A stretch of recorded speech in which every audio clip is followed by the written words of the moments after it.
कसे आहेत सगळे? सकाळी प्रशांत आणि देवा गेल्यानंतर विचार केला घरातली थोडी साफसफाई करू. आणि ह्या पंख्याची रिंग आहे ना किती दिवसापासून निघालेली, तर विचार केला तिला लावूया.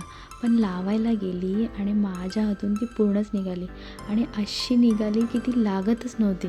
शेवटी म्हटलं जाऊन दे, तिला तसंच ठेवलं. आणि त्याच्यामध्ये माझंच चुकलं, कारण अगोदर ती लागलेली पण मी परत तिला ठोकवायला गेली आणि मग ती निघाली. म्हटलं जाऊन दे, पुढचं काम करायला घेऊ. आणि मी काम करत होते ते कमी होतं म्हणून ह्या मॅडम पण मला मदत करायला आलेल्या. मदत कसली, तिला जिथे तिथे नुसती मस्ती सुचत असते. नंतर विचार आला की हिच्याबरोबर जर खेळत बसली ना तर माझं काम दुपारपर्यंत काय होणार नाही. आणि इथे स्कार्फ लावायचा विचार चाललेला, पण स्कार्फ लावला की जीव घाबरतो आणि नाही लावला की धूळ नाकात जाते. दोन असो, फटाफट आवरायला घेतलं, कारण की नंतर माझ्या लक्षात आलं की आज सॅटर्डे आहे आणि आज देवा 12ला सुटेल. मग काय फटाफट आवरायला घेतलं, कारण आंघोळ वगैरे सगळंच बाकी होतं. आणि एवढी घाई झालेली ना की मलाच हसायला येतं, कारण समोर वस्तू असूनसुद्धा मला त्या दिसत नव्हत्या यार. आणि हे नेहमीचं आहे.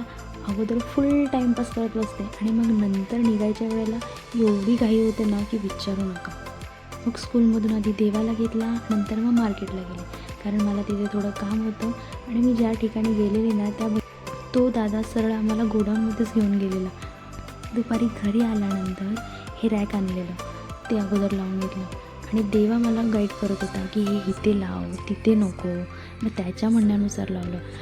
आणि हा प्लांट आहे ना मी टस्कूच्या भीतीने बाहेर ठेवलेला. आता बघू किती दिवस राहून देते. दुपारी जेवायला 2:30 वाजलेले आणि जेवणसुद्धा बनवलं नव्हतं, म्हणून शॉर्टकटच मारला.